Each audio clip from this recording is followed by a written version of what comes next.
Okay, ಆತ್ಮೀಯ ವಿದ್ಯಾರ್ಥಿಗಳೇ, ಈ ಗಣಿತ 10ನೇ ತರಗತಿ ಈ ಒಂದು ಸರಣಿಯಲ್ಲಿ ಇವತ್ತು ನಾವು ತ್ರಿಕೋನಮಿತಿ ಪ್ರಸ್ತಾವನೆ ಸೆಷನ್ 5 ಅಲ್ಲಿ ಇದೀವಿ. ನಿನ್ನೆವರೆಗೂ ಸಹ ನಾವು ತ್ರಿಕೋನಮಿತಿ ಅನುಪಾತಗಳನ್ನ ಹೇಗೆ ಬರೀತಕ್ಕಂಥದ್ದು, ಆ ಅನುಪಾತಗಳನ್ನ ಒಂದು ಅನುಪಾತ ಕೊಟ್ರೆ ಇನ್ನೊಂದು ಅನುಪಾತವನ್ನ ಹೇಗೆ ಕಂಡುಹಿಡಿತಕ್ಕಂಥದ್ದು ಅನ್ನೋದ್ರ ಬಗ್ಗೆ ಸಾಕಷ್ಟು ಮಾಹಿತಿಗಳನ್ನ ಕಲ್ತಿದೀವಿ ವಿದ್ಯಾರ್ಥಿಗಳೇ. ಹಾಗಾಗಿ ಇವತ್ ನಾವು ಕೆಲವೊಂದು ನಿರ್ದಿಷ್ಟ ಕೋನಗಳ ಅಳತೆಗಳು ಎಷ್ಟು ಬರುತ್ತೆ ಅನ್ನೋದ್ರ ಬಗ್ಗೆ ಅಭ್ಯಾಸ ಮಾಡ್ತಾ ಇದೀವಿ. ಆ ನಿರ್ದಿಷ್ಟ ಕೋನಗಳು 30 ಡಿಗ್ರಿ, 60 ಡಿಗ್ರಿ, 45 ಡಿಗ್ರಿ, ಹಾಗೇನೆ 0 ಡಿಗ್ರಿ, 90 ಡಿಗ್ರಿಗೆ ಕೂಡ ಫೈಂಡ್ ಔಟ್ ಮಾಡೋದಕ್ಕೆ ಪ್ರಯತ್ನವನ್ನ ಪಡ್ತೀವಿ. 0 ಮತ್ತು 90 ಡಿಗ್ರಿಗೆ ಫೈಂಡ್ ಔಟ್ ಮಾಡಿರ್ತಕ್ಕಂಥದ್ದೊಂದು ಅಬ್ಸ್ಟ್ರಾಕ್ಟ್ ಕಾನ್ಸೆಪ್ಟ್ ಅದು. ಬಟ್ ನಾವು 45 ಡಿಗ್ರಿ ಆಗಿರ್ಬೋದು, ಅಥವಾ 30 ಡಿಗ್ರಿ ಆಗಿರ್ಬೋದು, ಅಥವಾ 60 ಡಿಗ್ರಿ ಆಗಿರ್ಬೋದು, ಆ ರೀತಿಯನ್ನ ಫೈಂಡ್ ಔಟ್ ಮಾಡ್ಲಿಕ್ಕೆ ಬಹಳ ಸುಲಭವಾಗಿ ಫೈಂಡ್ ಔಟ್ ಮಾಡಬಹುದು. ಈಗ ನಾನು ನಿಮ್ಗೆ ಒಂದು ಸಣ್ಣ ಉದಾಹರಣೆಯನ್ನ ತೋರಿಸ್ತೀನಿ, ಅರ್ಥ ಮಾಡ್ಕೊಳ್ಳೋದಕ್ಕೆ ಪ್ರಯತ್ನ ಪಡಿ. ಸೊ ಒಂದೇನಂತಂದ್ರೆ, ಇದನ್ನ ಡಿರೈವೇಶನ್ಸ್ ಗಳನ್ನ, ಆ ಬೆಲೆಗಳು ಹೆಂಗ್ ಬಂತು ಅಂತ ನಿಮಗೆ ಕೇಳಲ್ಲ, ಆ ಬೆಲೆ ಎಷ್ಟು ಅಂತ ಕೇಳ್ತಾರೆ ಅಷ್ಟೇನೆ. ಸೈನ್ 60ರ ಬೆಲೆ ಎಷ್ಟು, ಸೈನ್ 30ರ ಬೆಲೆ ಎಷ್ಟು, ಕಾಸ್ 30ರ ಬೆಲೆ ಎಷ್ಟು, ಟ್ಯಾನ್ 30ರ ಬೆಲೆ ಎಷ್ಟು ಅಂತ ಕೇಳ್ತಾರೆ ಹೊರತುಪಡಿಸಿ ಟ್ಯಾನ್ 30 ಬೆಲೆ ಹೆಂಗ್ ಬಂತು ಅಂತ ಕೇಳಲ್ಲ, ಎಲ್ಲೂ ಕೇಳಲ್ಲ ಅದು. ಬಟ್ ಹೆಂಗ್ ಬಂತು ಅನ್ನೋದು ಒಂದೇ ಒಂದು ಕಾನ್ಸೆಪ್ಟ್ ನಮ್ ತಲೆ ಒಳಗಡೆ ಇದ್ರೆ ಸಾಕಾಗತ್ತೆ. ಆ ಕಾನ್ಸೆಪ್ಟ್ ಅನ್ನ ಅರ್ಥ ಮಾಡ್ಕೊಂಡ್ರೆ ಮುಂದಿನ ಕಾನ್ಸೆಪ್ಟ್ಸ್ ಗಳು ಬಹಳ ಸರಳವಾಗಿ ಅರ್ಥ ಆಗುತ್ತೆ. ಬಟ್ ಸ್ಟ್ಯಾಂಡರ್ಡ್ ಆಂಗಲ್ಸ್ ಸಂಬಂಧಪಟ್ಟಂತೆ ಹೇಗೆ ಜ್ಞಾಪಕ ಇಟ್ಕೊಳ್ಳೋದು ಅನ್ನೋದನ್ನ ಕೂಡ ನಾನು ನಿಮ್ಗೆ ಇವತ್ತು ಹೇಳ್ಕೊಡ್ತಾ ಇದ್ದೀನಿ. ಓಕೆ, ನೆಕ್ಸ್ಟ್ ಸ್ಲೈಡ್ ನೋಡೋಣ. Okay, fine. ಈಗ ನಮ್ಮ ಹತ್ರ ಒಂದು ABC ಅಂತಕ್ಕಂತಹ ಒಂದು ಸಮರೂಪ ತ್ರಿಭುಜವನ್ನ ನಾನಿಲ್ಲಿ ತಗೊಂಡಿದ್ದೀನಿ. ಈ ಸಮರೂಪ ತ್ರಿಭುಜದಲ್ಲಿ ನಾನು ಇವಾಗ ಏನ್ ಮಾಡ್ತೀನಿ ಅಂತಂದ್ರೆ, ಸಾಕಷ್ಟು ಮಾಹಿತಿಗಳನ್ನ ನಾನು ನಿಮ್ಗೆ ಕೊಡ್ತಾ ಹೋಗ್ತೀನಿ. ಸೊ ಹಾಗಾಗಿ ಈಗ ಫಾರ್ ಎಕ್ಸಾಂಪಲ್ ಒಂದು ಸಮರೂಪ ತ್ರಿಭುಜನ ಈ ತರ ಹಾಕೊಳ್ಳೋಣ. ಇಲ್ಲಿ ಬರ್ದು ಬಿಟ್ಟಿದ್ದೀನಿ. ಈಗ ನಾನು ಡ್ರಾ ಮಾಡ್ತಕ್ಕಂತಹ ಸಮರೂಪ ತ್ರಿಭುಜ ಅದು ಹೆಂಗ್ ಬಂತು ಅನ್ನೋದ್ರ ಬಗ್ಗೆ ನೀವು ಕಾನ್ಸೆಪ್ಟ್ ಅನ್ನ ಕ್ಲಾರಿಟಿ ತಗೋತಾ ಹೋಗಿ. ಸೊ ಈಗ ನೋಡಿ, ಈಗ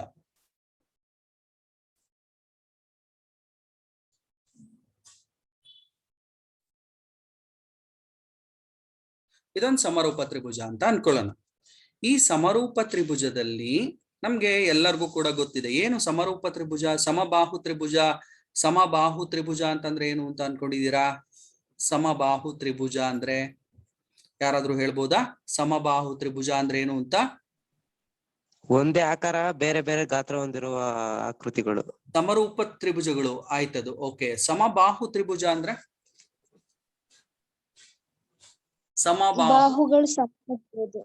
ಎಲ್ಲ ಬಾಹುಗಳು ಸಮನಾಗಿರುತ್ತೆ. ಹೌದಾ? ಸಮಬಾಹು ತ್ರಿಭುಜ ಅಂತಂದ್ರೆ ಎಲ್ಲ ಬಾಹುಗಳು ಕೂಡ ಸಮನಾಗಿರ್ತಕ್ಕಂತಹ ತ್ರಿಭುಜವನ್ನ ಸಮಬಾಹು ತ್ರಿಭುಜ ಅಂತ ಕರಿತೀವಿ. ಓಕೆ, ಈಗ ಪ್ರತಿ ಬಾಹುವಿನ ಅಳತೆಯನ್ನ ನಾನು ಏನ್ ಮಾಡ್ತೀನಿ ಅಂದ್ರೆ ಎ ಅಂತ ಕರ್ಕೊಳ್ಳೋಣ. ಎಷ್ಟು ಸೆಂಟಿಮೀಟರ್ ಅಂತ ಗೊತ್ತಿಲ್ಲ, ಎ ಅಂತ ಕರೆದು ಬಿಡೋಣ. ಎಲ್ಲ ಬಾಹುಗಳು ಎಬಿನೂ ಸ್ಮಾಲ್ ಲೆಟರ್ ಎ ಇದೆ, ಬಿಸಿನೂ ಸ್ಮಾಲ್ ಲೆಟರ್ ಎ ಇದೆ, ಎಸಿ ಕೂಡ ಸ್ಮಾಲ್ ಲೆಟರ್ ಎ ಇದೆ. ಓಕೆನಪ್ಪ? ಎಲ್ಲ ಬಾಹುಗಳು ಸಮನಾಗಿದೆ, ಎಲ್ಲ ಬಾಹುಗಳು ಸಮನಾಗಿದೆ. ನಾನು ಇಲ್ಲಿ ಒಂದು ಲಂಬಕೋನ ತ್ರಿಭುಜ ಉಂಟು ಮಾಡ್ಕೊಂಡ್ರೆ ಮಾತ್ರ ನಾನು ಇಲ್ಲಿ ನನ್ಗೆ ತ್ರಿಕೋನಮಿತಿ ಅನುಪಾತಗಳನ್ನ ಕಂಡುಹಿಡಿಯಲಿಕ್ಕೆ ಸಾಧ್ಯ. ಅದಕ್ಕೆ ನಾನೇನ್ ಮಾಡ್ತೀನಿ ಅಂತಂದ್ರೆ, ಒಂದು ಪರ್ಪೆಂಡಿಕ್ಯುಲರ್ ಅನ್ನ ಡ್ರಾ ಮಾಡ್ಕೋತೀನಿ. ಆ ಪರ್ಪೆಂಡಿಕ್ಯುಲರ್ ಹೆಂಗಿರುತ್ತೆ ಅಂತಂದ್ರೆ, ಎ ಇಂದ ಒಂದು ಪರ್ಪೆಂಡಿಕ್ಯುಲರ್ ನ ಡ್ರಾ ಮಾಡ್ತೀನಿ. ಈ ತರ ಬಿಸಿಗೆ ಒಂದು ಲಂಬವನ್ನ ಹೇಳ್ಕೊತೀನಿ. ಈ ಲಂಬ ಏನ್ ಮಾಡತ್ತೆ ಅಂದ್ರೆ ಬಿಸಿನ ಅರ್ಧ ಭಾಗಕ್ಕೆ ಕಟ್ ಮಾಡುತ್ತೆ. ಈ ತರ ಈ ಲಂಬ ಬಿಸಿನ ಅರ್ಧ ಭಾಗ ಕಟ್ ಮಾಡುತ್ತೆ. ಇದನ್ನ ನಾನು ಏನಂತ ಕರಿತೀನಿ ಅಂತಂದ್ರೆ ಎಂ ಅಂತ ಕರೆದು ಬಿಡೋಣ. ಒಂದ್ ಸೆಕೆಂಡ್. ಈ ಹೆಸರನ್ನ ನಾನು ಎಂ ಅಂತ ಕರಿತೀನಿ. This is A. ಓಕೆ, ಬಿಸಿ ಪೂರ್ತ ನನ್ಗಿರ್ತಕ್ಕಂಥದ್ದು ಎಷ್ಟಿದೆ? ಎ ಇದೆ. ಅದರ ಅಳತೆ ಕೂಡ ಎ ಇದೆ. ಎ ಬಿನೂ ಎ ಇದೆ, ಎಸಿನೂ ಎ ಇದೆ, ಬಿಸಿನೂ ಎ ಇದೆ. ನಾನು ಇವಾಗ ಮಾಡಿದ್ದೇನಂದ್ರೆ ಎ ಎಂ ಅಂತಕ್ಕಂಥ ಒಂದು ಲಂಬ ಹೇಳ್ಕೊಂಡಿದ್ದೀನಿ ಬಿಸಿಗೆ. ಅದ್ ಏನ್ ಮಾಡತ್ತೆ ಅಂತಂದ್ರೆ ಬಿಸಿನ ಅರ್ಧ ಭಾಗ ಕರೆಕ್ಟ್ ಆಗಿ ಕಟ್ ಮಾಡತ್ತೆ. ಅಂದ್ರೆ ಬಿ ಎಂ A/2 ಇರುತ್ತೆ, ಎಂ ಸಿ ಅದು A/2 ಇರುತ್ತೆ. ಓಕೆನಾ? ಈಗ ನನ್ನ ಹತ್ರ ಇರೋ ತ್ರಿಭುಜ ಒಂದೇ ಒಂದು ತ್ರಿಭುಜದ ಎಕ್ಸಾಂಪಲ್ ಕೊಡ್ತೀನಿ. ತ್ರಿಭುಜ AMC ಅನ್ನ ನಾನು ಕನ್ಸಿಡರೇಷನ್ ತಗೊಂತೀನಿ. ತ್ರಿಭುಜ AMC ಇಷ್ಟು ಮಾತ್ರ. ಅದು ಲಂಬಕೋನ ತ್ರಿಭುಜ ಆಗತ್ತಾ ಆಗಲ್ವಾ? AMC ಅನ್ನೋದು ಲಂಬಕೋನ ತ್ರಿಭುಜ ಆಗತ್ತಾ ಆಗಲ್ವಾ? ಆಗುತ್ತೆ ಆಗುತ್ತೆ ಸರ್. ಸರ್. ಆಗತ್ತೆ, ಯಾಕೆಂದ್ರೆ ಇದು ಆಗುತ್ತೆ ಲಂಬ ಎಳೆದಿರೋದ್ರಿಂದ ಇದೊಂದು ಲಂಬಕೋನ ತ್ರಿಭುಜ ಆಗತ್ತೆ. Okay fine. ಅಲ್ಲಿಗೆ ಈ ಲಂಬಕೋನಕ್ಕೆ ಅಭಿಮುಖವಾಗಿರ್ತಕ್ಕಂಥ ಬಾಹು ಏನಾಗತ್ತೆ? ವಿಕರ್ಣ. ವಿಕರ್ಣ ಅಂತ ಕರಿತೀವಿ. Okay fine. ಇದು ಲಂಬಕೋನ ತ್ರಿಭುಜ. ಈ ಪರ್ಪೆಂಡಿಕ್ಯುಲರ್ ಎಂ ಅಂತ ಎಳೆದಿದೀವಲ್ವಾ, ಈ ಸಮಬಾಹು ತ್ರಿಭುಜದಲ್ಲಿ ಎಲ್ಲ ಕೋನಗಳು ಕೂಡ ಸಮನಾಗಿರುತ್ತೆ, 60 ಡಿಗ್ರಿ ಇರುತ್ತೆ. ಅದೇನ್ ಮಾಡತ್ತೆ ಅಂತಂದ್ರೆ ಈ ಎಂ ಅನ್ನ ಲೈನು ಇಲ್ಲಿ ಉಂಟು ಮಾಡ್ತಕ್ಕಂಥ ಕೋನ 30 ಡಿಗ್ರಿ ಉಂಟು ಮಾಡತ್ತೆ. ಯಾಕೆ ಅಂತಂದ್ರೆ ಈ ಲೈನು ಕೋನನ ಕೂಡ ಅರ್ಧಿಸುತ್ತೆ, ಈ ಕಡೆಗೆ 30, ಈ ಕಡೆಗೆ 30, 60 ಇದೆಯಲ್ಲ, 60 ಇರತ್ 30 ಆಗತ್ತೆ. ಹಾಗೇನೆ ಬಿ ಸಿ ರೇಖೆ ಕೂಡ ಅರ್ಧ ಆಗತ್ತೆ. ಎ ಇರೋದೇನಾಗತ್ತೆ? a/2 ಆಗತ್ತೆ, a/2 ಆಗತ್ತೆ. ಫೈನ್. ಈಗ ನನಗ್ ಬೇಕಾಗಿರೋದು ಇದು 30 ಆಯ್ತು, ಇದು 90 ಆಯ್ತು. ಸಿ ಕೋನ ಎಷ್ಟಿದೆ? ಕೋನ ಸಿ ಎಷ್ಟಿದೆ? 30. 60 ಸರ್. 60 ಡಿಗ್ರಿ. ಸಮಬಾಹು ತ್ರಿಭುಜ ಆಗಿರೋದ್ರಿಂದ ಪೂರ್ತ ಎ ಕೋನ ತಗೊಂಡ್ರೆ ಅದು 60 ಡಿಗ್ರಿ ಇರುತ್ತೆ, ಪೂರ್ತ ಬಿ ಕೋನ ತಗೊಂಡ್ರೆ 60 ಡಿಗ್ರಿ ಇರುತ್ತೆ, ಕೋನ ಸಿ ತಗೊಂಡ್ರು ಕೂಡ ಅದು 60 ಡಿಗ್ರಿ ಇರುತ್ತೆ. This is also 60 degrees. ಸಣ್ಣದಾಗಿ ಬರಿತೀನಿ 60 ಡಿಗ್ರೀಸ್ ಅಂತ. ಓಕೆನಾ? Okay fine. ಇದು 60 ಡಿಗ್ರಿ ಇದೆ. ನಾನು ಇವಾಗ ರೆಫರೆನ್ಶಿಯಲ್ ಆಂಗಲ್ ಅನ್ನ 60 ಡಿಗ್ರಿ ತಗೊಂತೀನಪ್ಪ. ರೆಫರೆನ್ಶಿಯಲ್ ಆಂಗಲ್ ಅನ್ನ 60 ಡಿಗ್ರಿ ತಗೋತೀನಿ. sin 60 ಅಂತ ಬರ್ಕೋತೀನಿ. sin 60 ಅಂತ ಬರ್ಕೋತೀನಿ. ಅವಾಗ ಇದು ವಿಕರ್ಣ 60ಕ್ಕೆ ಅಭಿಮುಖವಾಗಿರೋದು, ಇದು ಅಭಿಮುಖ ಬಾಹು ಆಗುತ್ತೆ, ಇದು ಪಾರ್ಶ್ವ ಬಾಹು ಆಗುತ್ತೆ.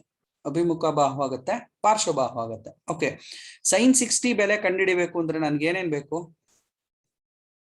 sin 60 ರೆಫರೆನ್ಶಿಯಲ್ ಅಭಿಮುಖ ಆಂಗಲ್. ಬಾಹು ಮತ್ತು ವಿಕರ್ಣ. Very good. ಅಭಿಮುಖ ಬಾಹು ಬೇಕು. ಇಲ್ಲಿ ಅಭಿಮುಖ ಬಾಹು ಯಾವ್ದಾಗತ್ತೆ ಸರ್? ಎಂ. Very good. ಎಂ ಆಗತ್ತೆ. ವಿಕರ್ಣ ಯಾವ್ದಿದೆ sir? AC. Yes, AC correct ಆಗಿದೆ. ಎಂ ಅಭಿಮುಖ ಬಾಹು, ಎಸಿ ವಿಕರ್ಣ. ಇದ್ ಒಂದೇ ಒಂದ್ ಕಾನ್ಸೆಪ್ಟ್ ಅರ್ಥ ಮಾಡ್ಕೊಂಡ್ರೆ ಎಲ್ಲ ಅರ್ಥ ಆಗ್ಬಿಡುತ್ತೆ, ಬಹಳ ಈಸಿಯಾಗಿ ಅರ್ಥ ಆಗುತ್ತೆ. ಓಕೆನಪ್ಪ? ನನಗೆ ಎಂ ಬೆಲೆ ಬೇಕು. ನನಗೆ ಗೊತ್ತಿರೋದು ಏನ್ ಗೊತ್ತಿದೆ ಅಂದ್ರೆ ಎ ಸಿ ಬೆಲೆ ಸ್ಮಾಲ್ ಲೆಟರ್ ಎ ಅಂತ ಗೊತ್ತಿದೆ, ಎಂ ಸಿ ಬೆಲೆ a/2 ಅಂತ ಗೊತ್ತಿದೆ. ಯಾಕೆಂದ್ರೆ ಇದು ಅರ್ಧಿಸುತ್ತಲ್ಲ, ಏನ ಅರ್ಧ ಮಾಡಿದಾಗ a/2 ಆಯ್ತು, a/2 ಸಿಕ್ತು. ಎಂ ಬೆಲೆ ನಾನು ಕಂಡುಹಿಡಿಬೇಕು, ಎಂ ಬೆಲೆಯನ್ನ ಕಂಡುಹಿಡಿಬೇಕು.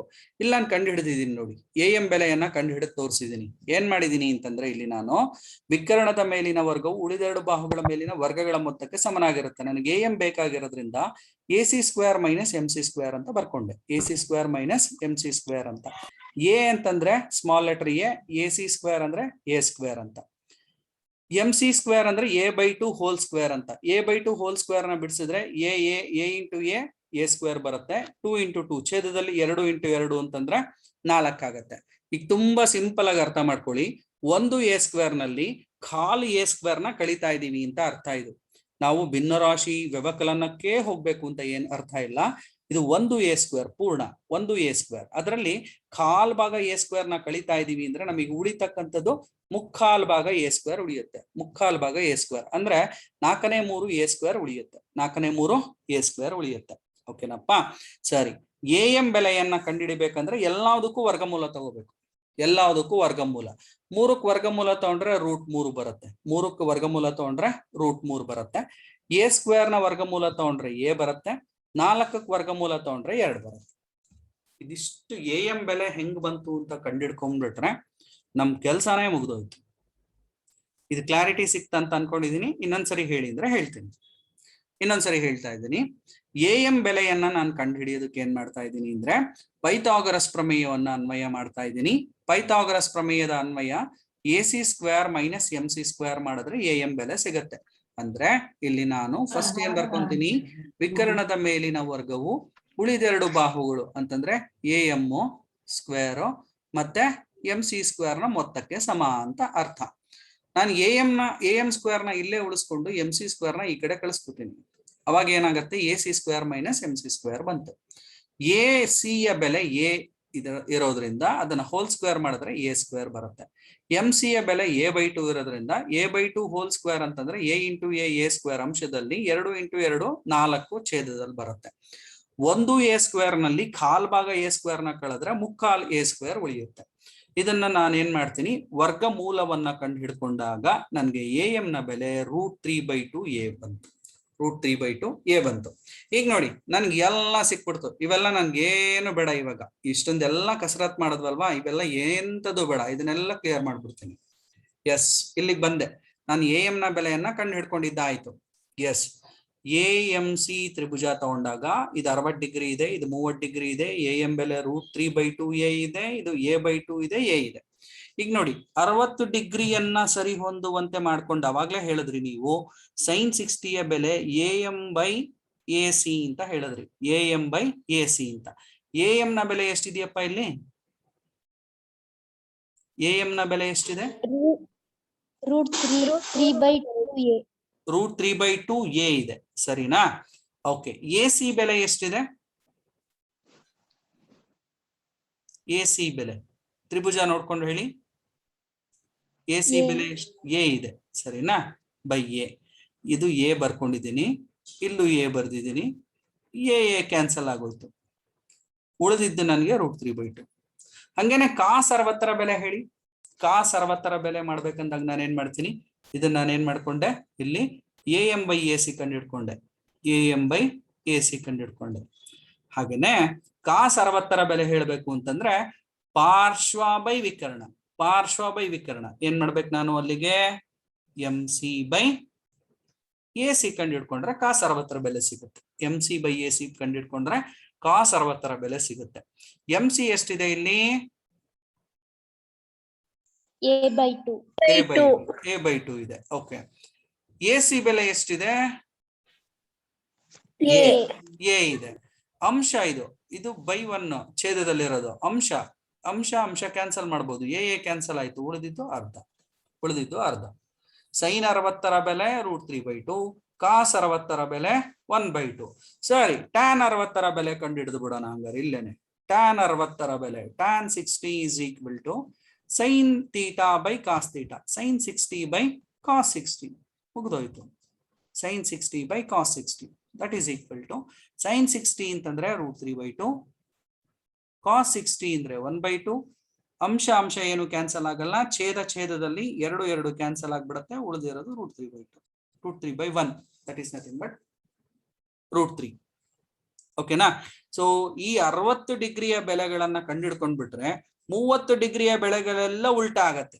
30 ಡಿಗ್ರಿಯ ಬೆಲೆಗಳೆಲ್ಲ ಉಲ್ಟಾ ಆಗತ್ತೆ.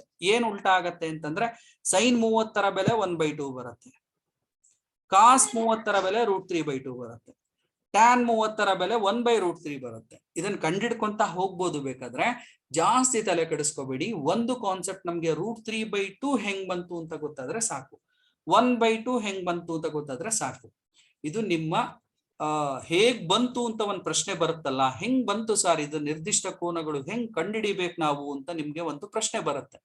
ಆ ಪ್ರಶ್ನೆಗೆ ಒಂದು ಅಲ್ಪ ಪ್ರಮಾಣದಲ್ಲಿ ಉತ್ತರ ಕಂಡುಹಿಡ್ಕೊಳ್ಳೋದಕ್ಕೆ ಪ್ರಯತ್ನ ಮಾಡಿದೀವಿ ಅಷ್ಟೇನೆ. ಎಲ್ಲದನ್ನು ಕಂಡುಹಿಡಿಬಹುದು, ಎಲ್ಲ ಬೆಲೆಗಳನ್ನ ಕಂಡುಹಿಡಿಬಹುದು. ಇದೇ ರೀತಿ ಕಂಡುಹಿಡಿದಿದ್ದಾರೆ ಅನ್ನೋ ಒಂದು ಕಾನ್ಸೆಪ್ಟ್ ಇದ್ರೆ ಸಾಕು. ಈಗ ನೋಡಿ, ನಾನು ನಿಮ್ಗೆ ನೇರವಾಗಿ ಆ ಕೋಷ್ಟಕಕ್ಕೆ ಹೋಗ್ತಾ ಇದ್ದೀನಿ. ಈ ಬೆಲೆಗಳನ್ನ ಜ್ಞಾಪಕ ಇಟ್ಕೊಳ್ಳಿ. sin 60ರ ಬೆಲೆ √3/2, cos 60ರ ಬೆಲೆ 1/2, tan 60ರ ಬೆಲೆ √3. ಇಷ್ಟೊಂದು ಜ್ಞಾಪಕ ಇಟ್ಕೊಳ್ಳಿ. ಆ ಕೋಷ್ಟಕದಲ್ಲಿ ನಾವು ಕರೆಕ್ಟ್ ಆಗಿ ಮಾಡಿದೀವಾ ಇಲ್ವಾ ಅಂತ ಗೊತ್ತಾಗ್ಬಿಡುತ್ತೆ. ಓಕೆನಪ್ಪ? ಓಕೆ, ಕೋಷ್ಟಕ ನೋಡೋಣ. ಈಗ ನಿರ್ದಿಷ್ಟ ಕೋನಗಳ ಕೋಷ್ಟಕ ನೋಡಿ, ಈ ಕೋಷ್ಟಕ ಬರುತ್ತೆ.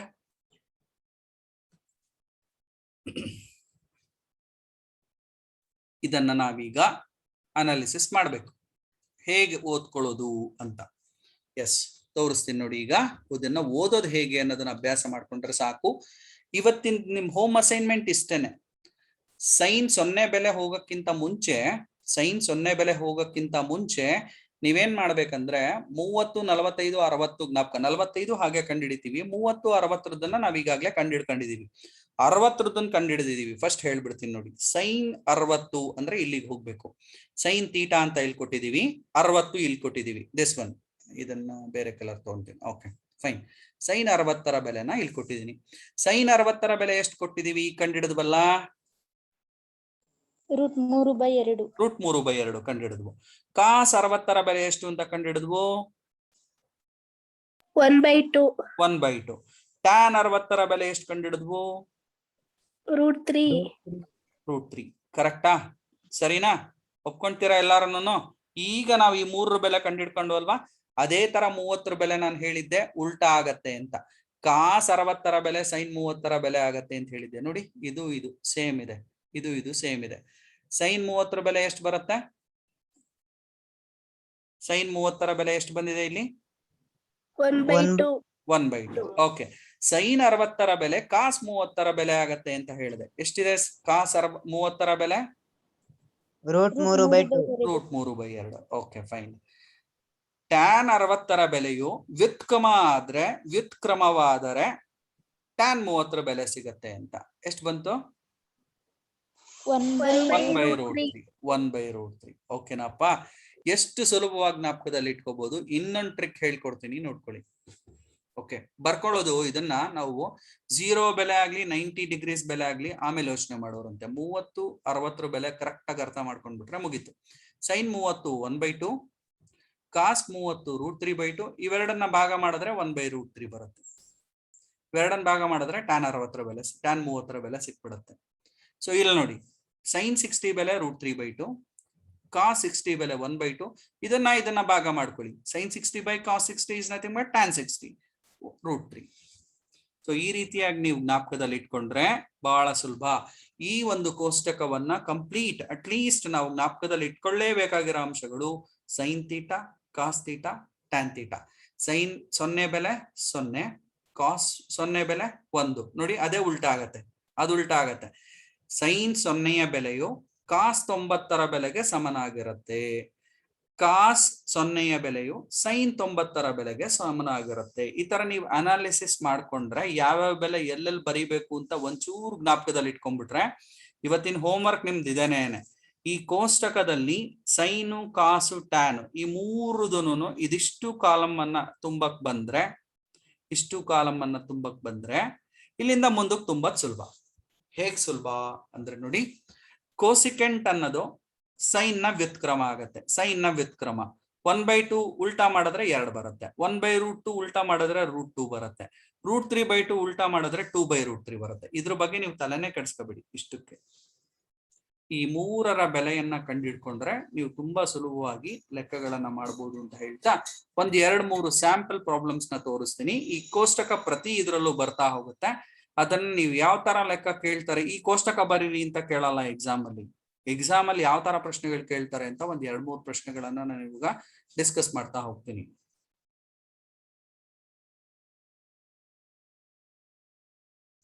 ಓಕೆ, ಟ್ಯಾನ್ 45ರ ಬೆಲೆಯು, ಟ್ಯಾನ್ 45ರ ಬೆಲೆ ನೋಡಿ ಒಂದ್ಸರಿ. ಇದು ಕ್ವಶನ್ ಪೇಪರ್ ಅಲ್ಲಿ ಕೇಳಿರೋ ಪ್ರಶ್ನೆ. ಎಷ್ಟಿದೆ ಕೋಷ್ಟಕ ನೋಡಿ. ಟ್ಯಾನ್ 45ರ ಬೆಲೆ ಎಷ್ಟಿದೆ ಕೋಷ್ಟಕ ನೋಡ್ಕೊಂಡು ಹೇಳಿ. 1. ಎಸ್, ಎಲ್ಲಿ ನೋಡ್ಬೇಕು ನಾವಿಲ್ಲಿ? ಆರೋ ಮಾರ್ಕ್ ನೋಡ್ಕೊಳ್ಳಿ. ಟ್ಯಾನ್ ಥೀಟಾ ಇಲ್ಲಿದೆ, 45 ಇಲ್ಲಿದೆ. ಇದನ್ನ ಹೀಗೆ ತಗೊಂಡು 45 ಡಿಗ್ರಿಗೆ ಇಲ್ಲಿ ಇಳಿಸ್ಕೊಂಡ್ರೆ ಅದ್ರ ಬೆಲೆ ಎಷ್ಟು ಅಂತ ಬರ್ತಾ ಇದೆ? 1 ಅಂತ ಬಂತು. ಹೆಂಗ್ ಬಂತು 1 ಅಂದ್ರೆ? ಸೈನ್ 45 ಕಾಸ್ 45 ಎರಡನ್ನು ಭಾಗ ಮಾಡಿದ್ರೆ 1 ಅಷ್ಟೇ, ಮುಗ್ದೋಯ್ತು. ಟ್ಯಾನ್ 45 ನ ಬೆಲೆ ಯಾವಾಗ್ಲೂ ಕೂಡ ಒಂದಿರುತ್ತೆ, ಅಲ್ಲಿಗೆ ನಾನು ಇದಕ್ಕೆ ಉತ್ತರ ಎಷ್ಟು ಅಂತ ಹಾಕ್ಬೇಕು? Which is the correct answer for this question? Option C. Option C 1. Option C 1 ನೋಡಿ, ಇಲ್ಲಿದೆ, ಅದನ್ನ ಗುರ್ತಾಕೋತೀವಿ. ಅಲ್ಲಿದೆ, ಅದನ್ನ ಗುರ್ತಾಕೋತೀವಿ. ನೀವು ಈ ಪ್ರಶ್ನೆ ಬರ್ಕೊಳ್ಳಿ. ಕೋಷ್ಟಕ ಪೂರ್ತ ಬರ್ಕೋಬೇಕು ಇವತ್ತು. ನೀವು ಈ ಕೋಷ್ಟಕನ ಪೂರ್ತ 1 ಪೇಜ್ ಅಲ್ಲಿ ಬರೀರಿ, ನಿರ್ದಿಷ್ಟ ಕೋನಗಳ ಅಳತೆ ಅನ್ನೋದನ್ನ. ಆಮೇಲೆ ಟ್ಯಾನ್ 45 ನ ಬೆಲೆಯು ಇಲ್ಲಿಂದ ಕ್ವಶನ್ ಸ್ಟಾರ್ಟ್ ಮಾಡ್ತಾ ಹೋಗಿ ಆನ್ಸರ್ ಬರಿತಾ ಹೋಗಿ. ಅಷ್ಟು ಬರೆದ್ರೆ ಸಾಕಾಗತ್ತೆ ನೋಟ್ಸಿಗೆ. Okay, next question.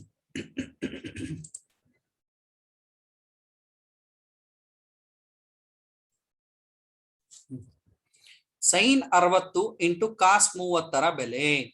Sine 60 into cos 30ರ ಬೆಲೆ. Okay fine. ಈಗ ನಂಗೆ ಹೇಳ್ರಪ್ಪ ಉತ್ತರನ. ಈಗ ಹೇಳಿ, ಸೈನ್ 60ರ ಬೆಲೆ ಎಷ್ಟು? ಸೈನ್ 60 ಇಂಟು ಕಾಸ್ 30 ಬೆಲೆ ಕೇಳಿದೀವಿ. √3/2.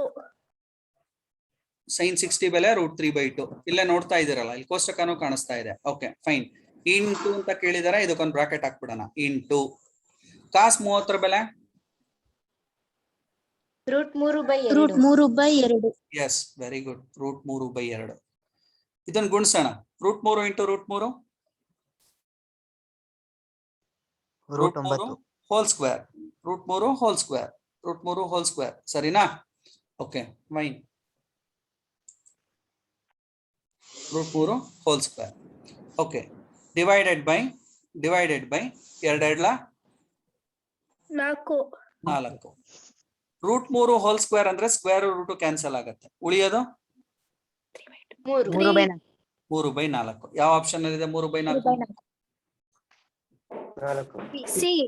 C. Option C is the right answer for this question. ನೋಡಿ ಇಷ್ಟೇ. ಕೋಷ್ಟಕ ಜ್ಞಾಪಕದಲ್ಲಿ ಇಟ್ಕೊಂಡ್ರೆ ಈ ತರ ಪ್ರಶ್ನೆಗಳು 1 ಅಂಕ ಕೇಳ್ತಾರೆ, 2 ಅಂಕ ಕೇಳ್ತಾರೆ. ಕೋಷ್ಟಕ ಜ್ಞಾಪಕ ಇದ್ರೆ ಸಾಕು. ಅದು ಹೇಗ್ ಬಂತು ಅಂತ ಕೂಡ ನಾವು ಅನಲೈಸ್ ಮಾಡ್ಕೊಂಡಿದೀವಿ. ಓಕೆನಪ್ಪ. ನೆಕ್ಸ್ಟ್ ಇನ್ನೊಂದು ಕ್ವಶನ್ ತಗೊಳ್ಳೋಣ. ಇನ್ನೊಂದು ಕ್ವಶನ್ ಒಂದ್ 4-5 ಪ್ರಶ್ನೆ ಡಿಸ್ಕಸ್ ಮಾಡೋಣ ಇವತ್ತು. ಇನ್ನು 9 ನಿಮಿಷ ಟೈಮ್ ಇದೆ ನನ್ನ ಹತ್ರ. ಎಷ್ಟು ಮ್ಯಾಕ್ಸಿಮಮ್ ಕ್ವಶನ್ಸ್ ಆಗುತ್ತೋ ಅದನ್ನ ಡಿಸ್ಕಸ್ ಮಾಡ್ತಾ ಹೋಗೋಣ. Yes, super question. sin 30 plus ಅಲ್ಲಿ ಇಂಟು ಕೇಳಿದ್ವು, ಇಲ್ಲಿ ಪ್ಲಸ್ ಕೇಳಿದೀವಿ. sin 30 ಪ್ಲಸ್ cos 60 ಬೆಲೆ. sin 30 ಬೆಲೆ ಎಷ್ಟಪ್ಪ? 1/2. ಗ್ಯಾರಂಟಿನಾ? Yes sir. ನೇರವಾಗಿ ಬರೀಲ್ಲ ಇಲ್ಲಿ 1/2 ಅಂತ. Yes sir. ಪ್ಲಸ್ cos 60 ಬೆಲೆ ಎಷ್ಟು? 1/2. 1/2. ಅರ್ಧ ಕೂಡಿದ್ರೆ ಎಷ್ಟು ಬರುತ್ತೆ? 1. 1. ಯಾವ ಆಪ್ಷನ್ ಅಲ್ಲಿ ಇದೆ? D. Option D. Option D is the right answer. ಸುಲಭ ಅಲ್ವಾ? Yes sir. ಈ ಕೋಷ್ಟಕ ಜ್ಞಾಪಕದಲ್ಲಿ ಇಟ್ಕೊಂಡ್ರೆ ಸಾಕು. ಇದರಿಂದ ನಮ್ಗೆ ಏನಿಲ್ಲ ಅಂದ್ರೂ 3 ಮಾರ್ಕ್ಸ್ ಸಿಗುತ್ತೆ ಕೋಷ್ಟಕ ಜ್ಞಾಪಕದಲ್ಲಿ ಇಟ್ಕೊಂಡ್ರೆ. ಆ ಕೋಷ್ಟಕದಲ್ಲಿ ಬೆಲೆ ಹೆಂಗ್ ಬಂತು ಅಂತ ನಾನು ಫಸ್ಟ್ ಎಕ್ಸ್ಪ್ಲೈನ್ ಮಾಡಿದ್ದೀನಿ. 1ಕ್ಕೆ ಬೆಲೆನ ಎಕ್ಸ್ಪ್ಲೈನ್ ಮಾಡಿದ್ದೀನಿ. 60ರದ್ದು ಎಲ್ಲಾ ಬೆಲೆಗಳನ್ನ ಕಂಡುಹಿಡಿದಿದೀವಿ. ಅದೇ ತರ 30 ಬೆಲೆ ಕಂಡುಹಿಡಿದ್ವು, 45 ಬೆಲೆ ಕಂಡುಹಿಡಿದ್ವು. ಜಾಸ್ತಿ ತಲೆ ಕೆಡಿಸ್ಕೊಳಕ್ ಹೋಗ್ಬೇಡಿ, ಬಹಳ ಈಸಿಯಾಗಿ ಅರ್ಥ ಮಾಡ್ಕೊತಾ ಹೋಗಿ. ಈ ಕೋಷ್ಟಕದಲ್ಲಿ sin θ, cos θ, tan θ ಇಷ್ಟೊಂದು ಜ್ಞಾಪಕದಲ್ಲಿ ಇಟ್ಕೊಳ್ಳಿ ಸಾಕು. Okay fine. Will move to the next question.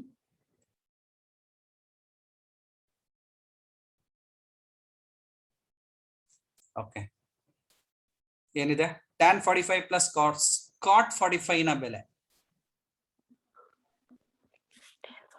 tan 45 ಎಷ್ಟಿದೆ ಬೆಲೆ? 1. ಓಕೆ ಅಮ್ಮ, that is equal to 1. cot 45 ಬೆಲೆ ಎಷ್ಟಿದೆ? 1. 1 ಕೂಡಿದ್ರೆ ಎಷ್ಟು ಬರುತ್ತೆ? 2. ಯಾವ ಆಪ್ಷನ್ ಅಲ್ಲಿ ಇದೆ ಬೆಲೆ? B. Option B is right answer for this question. ಈ ಕೋಷ್ಟಕ ನಮ್ ತಲೆ ಒಳಗಡೆ ಇದ್ರೆ ಅವ್ರು ಎಂತ ಕ್ವೆಶ್ಚನ್ ಕೇಳಿದ್ರು ಆನ್ಸರ್ ಬರೀಬಹುದು. ಯಾವ ಪ್ರಶ್ನೆ ಕೇಳಿದ್ರು ಸುಲಭವಾಗಿ ಉತ್ತರ ಬರೀಬಹುದು. tan 45 ಅಂದ ತಕ್ಷಣ ನಾನು ನೆಕ್ಸ್ಟ್ ಕ್ಲಾಸ್ ಅಲ್ಲಿ ಇದೇ ತರ ಪ್ರಾಬ್ಲಮ್ಸ್ ತಗೊಂಡ್ರೆ ಕೋಷ್ಟಕ ಹಾಕಲ್ಲ. ನಿಮ್ದು ಇದು ಫಸ್ಟ್ ತರಗತಿ ಅಂತ ನಾನು ನಿಮ್ಗೆ ಕೋಷ್ಟಕ ಡಿಸ್ಪ್ಲೇ ಮಾಡ್ತಾ ಇದ್ದೀನಿ. ನೆಕ್ಸ್ಟ್ ಕ್ಲಾಸ್ ಅಲ್ಲಿ ಕೋಷ್ಟಕ ಹಾಕಲ್ಲ. ನಾನು ಕೇಳಿದ ತಕ್ಷಣ ನೀವು ಉತ್ತರ ಹೇಳ್ಬೇಕು. tan 45 ಅಂತಂದ್ರೆ ನಿಮ್ ತಲೆ ಒಳಗಡೆ ಬಂದ್ಬಿಡ್ಬೇಕು. ಇದಿಷ್ಟನ್ನ ಜ್ಞಾಪಕದಲ್ಲಿ ಇಟ್ಕೊಂಡ್ರೆ ಸಾಕು. ಇದಿಷ್ಟನ್ನ ಬರೆಯೋದನ್ನ ಅಭ್ಯಾಸ ಮಾಡಿ. ಬರಿತಾ ಅಭ್ಯಾಸ ಮಾಡಿ. ಕಟ್ ಮಾಡ್ಬೇಡಿ. ಬರದ್ರೆ ಈಸಿಯಾಗಿ ಬರೆದು ಬಿಡ್ಬೋದು. ಓಕೆನಪ್ಪ? ಫೈನ್. Next question ತಗೊಂತೀನಿ.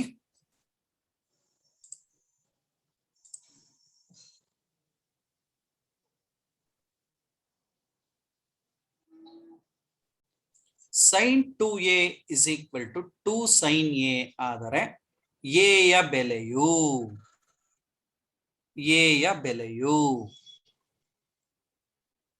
ಹೇಗೆ ಕಂಡುಹಿಡಿಬೇಕು?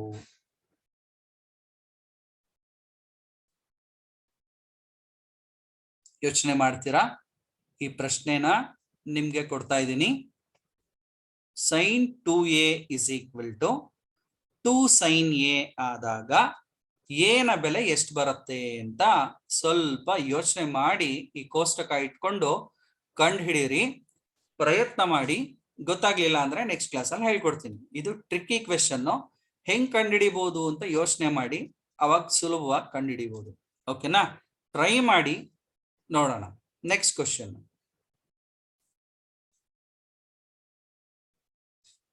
Okay, super question. sin a is equal to 1/√2 ಅಂತ ಉತ್ತರ ಕೊಟ್ಟಿದೀವಪ್ಪ. ಎ ಜಾಗದಲ್ಲಿ ಯಾವ ಡಿಗ್ರಿ ಹಾಕಿದ್ರೆ 1/√2 ಬರುತ್ತೆ? ಕೋಷ್ಟಕ ಕೊಟ್ಟಿದ್ದೀನಿ, ಹೇಳಿ. 60 ಡಿಗ್ರಿ. 30 ಡಿಗ್ರಿ. 60 ಡಿಗ್ರಿ. 45 ಡಿಗ್ರಿ. 45. ನಿಧಾನ. sin 90 1 ಬರುತ್ತೆ. sin 60 ಅಂತ ಹೇಳಿದ್ರೆ √3/2 ಬರುತ್ತೆ. sin 45 ಅಂದ್ರೆ 1/√2 ಬರುತ್ತೆ. ಇಲ್ಲಿ ಕೊಟ್ಟಿರೋ ಉತ್ತರ ಯಾವುದು? 1/√2. ಅಲ್ಲಿಗೆ ನಾವು ಹಾಕ್ಬೇಕು. Option C, C 45. Right answer for this question. So ಅಲ್ಲಿಗೆ sin 45 ಬೆಲೆ 1/√2 ಬರುತ್ತೆ. sin 45 ಬೆಲೆ 1/√2 ಬರುತ್ತೆ. 1/√2 ಬರುತ್ತೆ. ಓಕೆನಪ್ಪ, fine. Next question.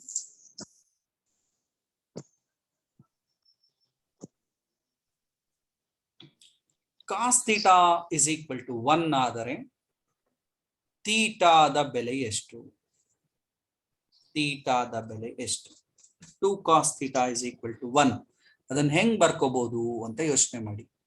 2 cos theta is equal to 1 ಆದ್ರೆ cos theta is equal to ಇದನ್ನ ಗುಣಕ ಆಗಿರೋದ್ರಿಂದ 1/2 ಆಗುತ್ತೆ.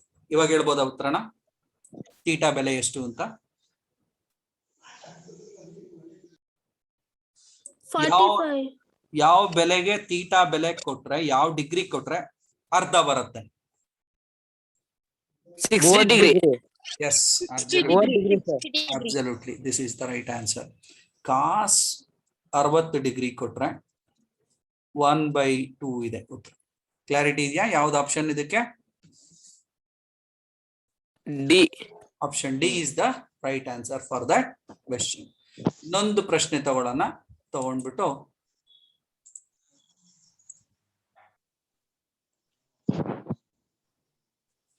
ಸೂಪರ್.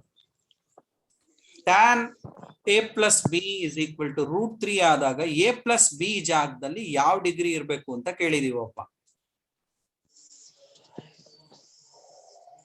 ಸಿಗ್ತಾ? 60 degree. 60? 60 degree.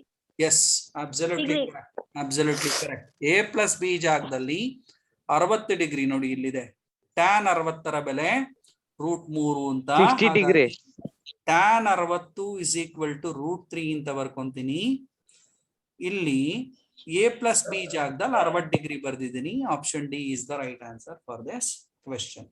ನೋಡೋಣ, ಇನ್ನೊಂದು ಪ್ರಶ್ನೆ ಏನಾದ್ರು ಇದ್ರೆ ನೋಡ್ತೀನಿ. We'll C.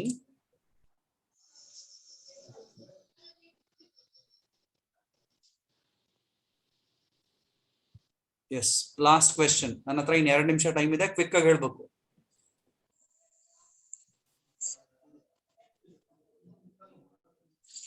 sin a ಅರ್ಧ ಬಂದಿದೆ, cos b ಅರ್ಧ ಬಂದಿದೆ. a plus b ಅಂತಂದ್ರೆ sin a ಅರ್ಧ ಬರೋದಕ್ಕೆ a ಜಾಗದಲ್ಲಿ ಎಷ್ಟು ಡಿಗ್ರಿ ಹಾಕ್ಬೇಕು? 30 degree. 30 degree. 30 degree. Okay, fine.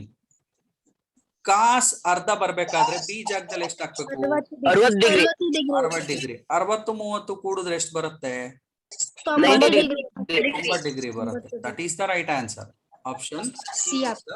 Right answer for this question ಅಂತ ಹೇಳ್ಬೇಕಾಗತ್ತೆ. ಓಕೆ ವಿದ್ಯಾರ್ಥಿಗಳೇ, ತುಂಬಾ ಚೆನ್ನಾಗಿ ಆನ್ಸರ್ ಮಾಡಿದೀರಾ. ಇವತ್ತೆಲ್ಲ ಕೂತ್ಕೊಂಡು ನೀವು ನಿರ್ದಿಷ್ಟ ಕೋನದ ಕೋಷ್ಟಕಗಳ ಬೆಲೆಗಳನ್ನ ಅಭ್ಯಾಸ ಮಾಡ್ತಾ ಹೋಗಿ. ಸೈನು, ಕಾಸು ಮತ್ತೆ ಟ್ಯಾನ್ ಇದ್ರ ಬಗ್ಗೆನೆ ಕಾನ್ಸಂಟ್ರೇಟ್ ಮಾಡಿ. ಆಮೇಲೆ ಇವತ್ತು ಲೆಕ್ಕಗಳನ್ನ ಬಿಡಿಸಿದಿನಲ್ಲ, ಅದು ಎಲ್ಲದಕ್ಕೂ ಒಂದೊಂದು ಟೇಬಲ್ ಹಾಕ್ತಾ ಕೂತ್ಕೋಬೇಡಿ. ನಾನು ನಿಮ್ಮ ರೆಫರೆನ್ಸ್ ಬೇಗ ಉತ್ತರ ಸಿಗ್ಲಿ ಅಂತ ಟೇಬಲ್ ಅನ್ನ ಹಾಕಿದೀನಿ. ಒಂದ್ಸರಿ ಕೋಷ್ಟಕ ಬರೀರಿ, ಉಳಿದಿದ್ದಕ್ಕೆಲ್ಲ ಪ್ರಶ್ನೆಗಳನ್ನ ಬರ್ಕೊಂಡು ಉತ್ತರಗಳನ್ನ ಮಾಡ್ತಾ ಹೋಗಿ ಅಂತ ಹೇಳ್ತಾ ನನ್ನ ಕ್ಲಾಸ್ ಅನ್ನ ಮುಗಿಸ್ತಾ ಇದ್ದೀನಿ. ಮತ್ತೆ ನಿಮ್ಮ ಭೇಟಿ ಮುಂದಿನ ಶನಿವಾರದ ಟ್ರಿಗ್ನೋಮೆಟ್ರಿ ಕ್ಲಾಸ್ ಅಲ್ಲಿ ಭೇಟಿ ಆಗುತ್ತೆ. ರೆಗ್ಯುಲರ್ ಕ್ಲಾಸಸ್ ಮಾಮೂಲಿ ತರ ನಡೆಯುತ್ತೆ, ಅಲ್ಲಿ ಬೇರೆ ಟ್ರ್ಯಾಕ್ ಅಲ್ಲಿ ಕ್ಲಾಸಸ್ ಗಳಿರುತ್ತೆ ಅಂತ ಹೇಳ್ತಾ ನನ್ನ ಇವತ್ತಿನ ತರಗತಿನ ಕಂಪ್ಲೀಟ್ ಮಾಡ್ತಾ ಇದ್ದೀನಿ. Thank you all. Thank you very much.